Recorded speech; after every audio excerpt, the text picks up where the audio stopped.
আল্লাহকে বলেছে, তখন এটা কবুল হয়ে গেছে।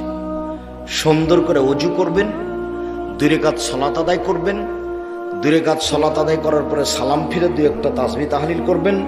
তারপর হাত উঠিয়ে প্রথমে বলবেন ইসমে আজম, আল্লাহুম্মা ইন্নী আসআলুকা বিআন্নাকা আনতাল্লাহ। আল্লাহ, তোমার কাছে এই জন্য চাচ্ছি যে তুমি আল্লাহ, তুমি আল্লাহ, এই জন্যই তো চাচ্ছি। আনতাল আহাদুস সামাদুল্লাযী লাম ইয়ালিদ ওয়া লাম ইউলাদ ওয়া লাম ইয়াকুল লাহু কুফুয়ান আহাদ।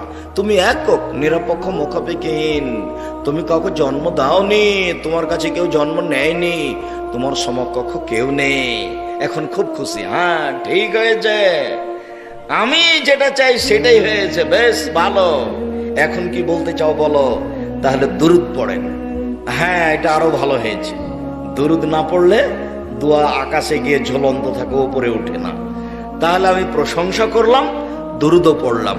আব্দুর রাজ্জাক সাহেব, আমাদের ইসমে আজম ওই প্রশংসা মনে নেই, তো দোয়ার বইয়ে দেখে নেবেন। তো এখন একটু বলেন না কোনো সহজ